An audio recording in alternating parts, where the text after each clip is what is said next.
Hello, welcome to Sonic Lab Special. You may remember last year we did a thing with Russ Hughes, who you also may remember from Pro Tools Expert and the suite of expert sites, with E instruments, the Session Y and the Session S. Grand pianos. Grand pianos, which were from E instruments. Now they've released electric piano, which is the Session Keys Electric R. So Correct. You got that in one go. It was pretty good going. I've been rehearsing it all day. I bet you have. I get it wrong every time, so well done. You get brownie points. So once again, I mean, I think the question I asked back then was kind of, okay, so we've got quite a lot of pianos. What's the thing? I mean, I guess we got the same engine, right? So this is the same application. Yeah, I think we had the kind of same answer last time, but I'll reiterate for those that didn't see it they didn't see the first video. Well worth watching, I think. You did definitely. Such a great job of it, you guys.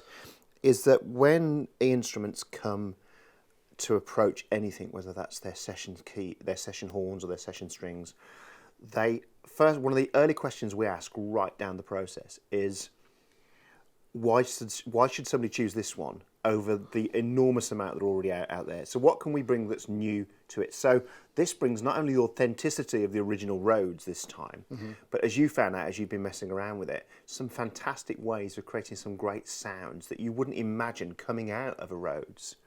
So straight out the gate, there's two Rhodes. There's a studio version, which I think we've got on the screen now, which is the clean, proper DI'd version that people will be used to. And then there's the live version, which is then through preamps and old amps and stuff to give it more grunt and stuff. So you've got both those straight away. The cool thing is as well, you didn't see any load time. There isn't any load time. They're there straight away for you to grab if you want to use them. So again, the approach from the outset was, let's get something authentic for those that want the soul of a Rhodes, but then let's give it a modern vibe where those who are doing kind of R&B or house productions, all those kind of things, can find something even more kind of unique. And actually also for sound designers working in film and TV, it does some really cool things which we'll be playing with later. And it's the sample set is essentially from the 1976 Mark I Rhodes, right? Correct. A great model that was taken apart and looked at and some stuff checked out, and things like the tines and stuff. We'll be talking about the tines in a while because you can move the tines around and things like that. So yes, it's a great example of that piano. Well, perhaps we should just have a quick listen to sort of one of the basic sounds, and then we can kind of talk about the way, because I remember the grands were really touch sensitive, and it was the low end of the dynamics there was lots of detail there. So that's again what you've got to understand is that Thomas, who's the guy that founded E Instruments, and the team out there, they're obsessional about getting the sound right. So whilst other sample companies sometimes will get like vintage mics and vintage preamps to start with, they have like DAD converters and stuff, high quality, almost scientific mics. And I was actually out in Hamburg last week with them. The samples for these go through 21 stages before they ever end up in a library, and the stage is the selection, so they'll do multiple samples and stuff. So if you listen to this, you've got straight away the regular Rhodes. Let's take some reverb out of that so you can hear it. So come up there. Got that nice flabby sound. It's all there. And then straight away we jump over to the live, and you'll hear slightly warmer, more character, more. You can it almost sounds like it's in the room. You can hear it coming out. Yeah, there's a bit of. Yeah, so straight away that's the clean and dry. But then, as we found out, as we've been going through them together, you can go for everything from a chorus, and we can suddenly become Whitney Houston.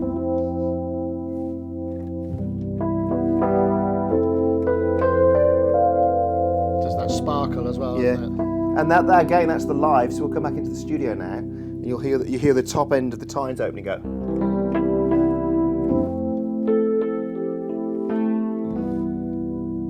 Much brighter.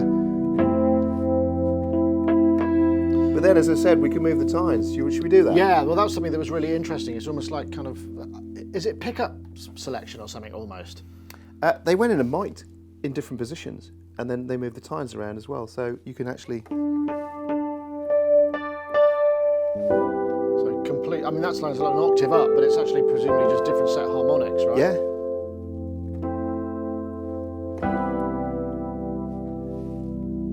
Right up there. So that's the same piano, different time positions. Yeah, I like that. It's almost like a sort of additive vibe, isn't it? It changes the harmonics that are going on in there. And the other thing that I've also noticed that the detail on the key up, and those are the sort of things that really kind of make you feel. It's almost like psychoacoustically, isn't it? Because the way that you play, the speed with which you lift your fingers off the keys, creates the sort of hand. Yeah, you can hear that going. And as I say, if we start talking about the pentamorph, which was introduced in the session Y and the session S, is that we can get right down to that. So that's just miking up the piano unamplified, it sounds like. Yeah. You can add if you add reverb into that now, you suddenly got this. How about we reverse it then instead? And that's the same thing that was working on the piano itself, wasn't it? Yeah. Or we could do a bit of both, so we can have. So now I'm going to play, and when I play longer, phrase it for longer notes, the reverse comes back.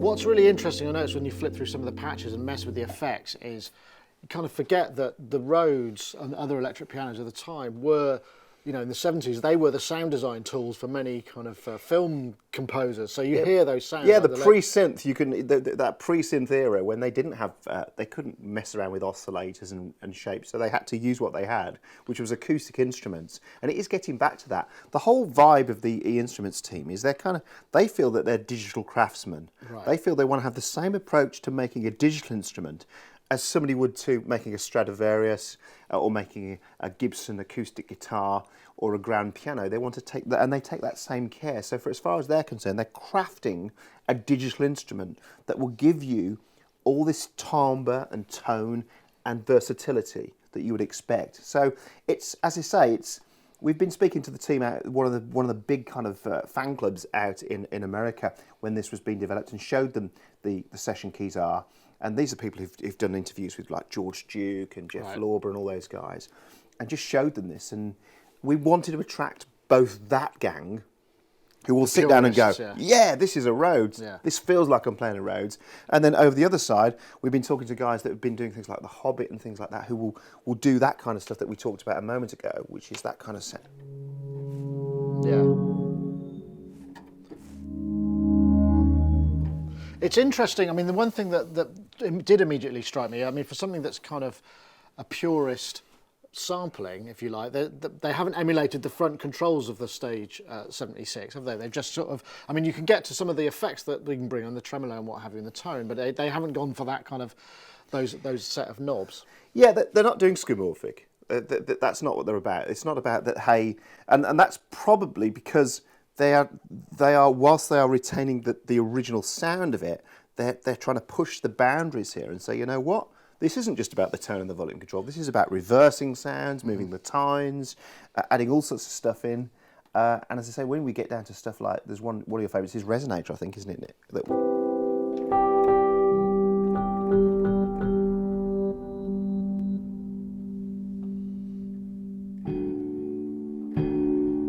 Yes, it's the sound of the Tine sort of all undamped, isn't it? Resonating to it, yeah. You get a massively harmonic rich sound.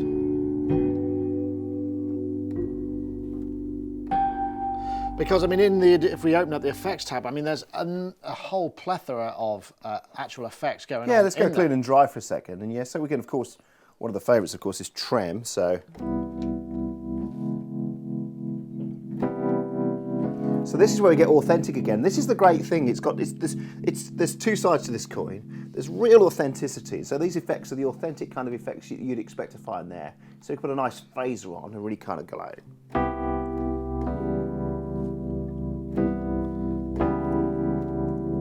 And then put the amp on as well. If you want, you can really grunt that up.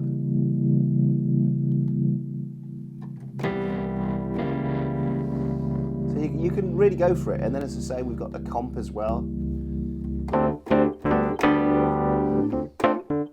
it an extra bite, yeah.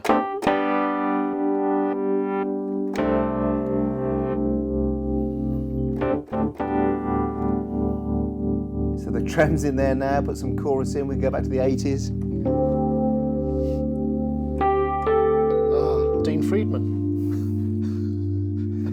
I feel like we need to do some kind of... Medley of 70s hits and 80s hits. we need to get the smoke going. When we were thinking about this, we just what we wanted to evoke, and we've talked about this as we've been going around this, is evoke that sense of being in that smoky Ronnie Scott's bar. You almost need a glass of whiskey on the end of this keyboard, and that whole Blues Brothers, let's get the band. What was it? Murph and the Magic Tones. Yeah, it does sound very authentic. I mean, but not only that, we've also got, because with the Grand Y and Grand S, there was the animator and the chords and all of that stuff. So we've got that. So we've talked audio. So now let's talk about creativity in terms of getting ideas together. So let's get the vintage amp one, and then let's go to the animator now. And again, the animator is this great inspirational way. As you can see, we've got loads and loads of different basic patterns that will help you and inspire you to get a track together. So we've got one here, and the great thing is I can play.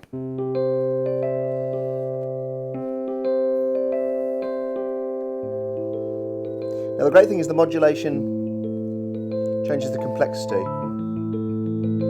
Right, so you can dial it up. And we can just mess with chords as well. So it's following my chord pattern.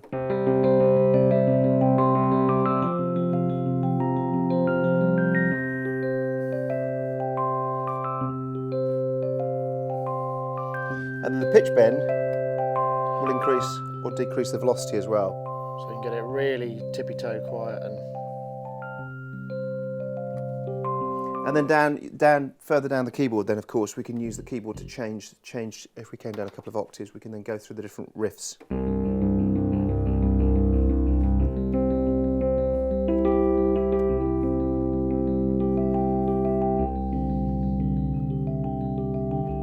I think I remember asking you last time whether that stuff transmits any MIDI, or is Not it at the still moment, no. proprietary? That's still something they're working on. So at the moment, if you got the MIDI out of this, it would look like really weird stuff. And it would... I guess the thing is, it records the triggers you're playing, Yes, so you can exactly. play that back. That's you can exactly play that what's going on. back, So it's right. recording the triggers. So you got on the, if you put it into your DAW on the timeline, you can record all of that, and it will remember its stuff. And then if you want to obviously save it, you can also save it. Of course, you could freeze it in most DAWs these days, so it isn't a problem. So there's that. Then of course we have the pads. So in the kind of the trigger fingers and all those kind of things, and the Ableton gang and the Machine gang. Now, you and I mapped this just before we came on to do this, and it again. So if you want to use pads to trigger it instead, you can. And of course, live you could do that. You could have a riff, and the sustain pedal works. Can you divide the clock tempo, so kind of have that running at half the tempo, so you could do creative stuff that way, or is it very much a lot of the patterns locked to the actual host tempo? Go. Okay. That's half tempo. Let's double tempo it instead. Dream Theatre. Yeah, or half tempo, as you say. So that kind of thing you can do as well. You can swing it as well, and you can also humanise it, so it can be very rock solid, like a step sequencer, or a bit more riffy. Right. So that's that kind of stuff as well. So as I say, there's a huge amount, both for the purist and for somebody who really wants to just get out there and do some really quite wacky stuff with it, whether that's sound design, or just something more kind of edgy in a modern production. So, I mean, nuts and bolts wise, it's a Kontakt instrument. It will work inside the player. Yep. What kind of footprint are we talking about in terms of data download and disk space? I mean, because the it's gigabytes. It's gigabytes, but it's using Kontakt's engine, so it's very efficient in the way it works. In fact, load time on it's pretty quick actually, and far quicker than some libraries out there. So available now. So it's available now, and it's available for download. And it's just a simple serial number. There's no dongos. There's no dongos included. There's no need for a dongle. That's a shame. I've asked them to include a dongo, but they wouldn't. But anyway, there's no dongles involved. There's no quite kind of extra stuff you need. You can, as you see, we're running this off a laptop today without issue. And as I say, it comes with a huge library of really, really cool presets and stuff from us. So 2 to anything that's right out there. So we come down into some really stuff.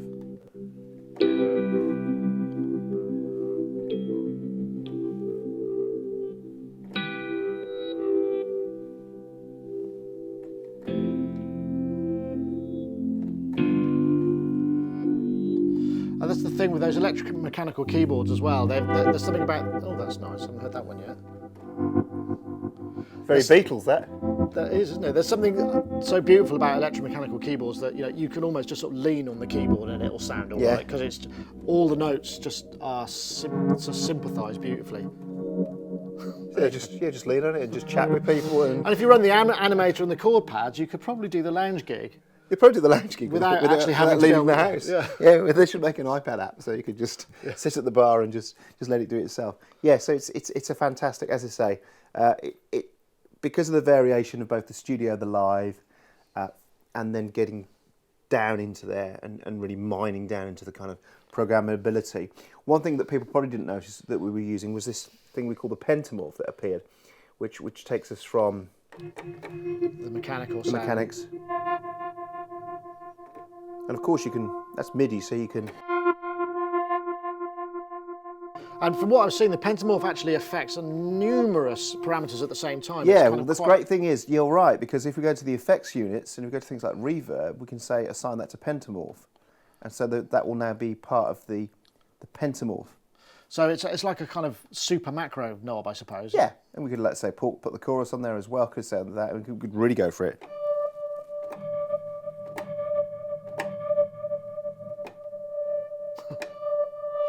And again, I mean, I think this is what came out. Not only have they got the sampling expert, they've obviously got the kind of Kontakt scripting guru who's able to kind of come up with all of this fantastic stuff.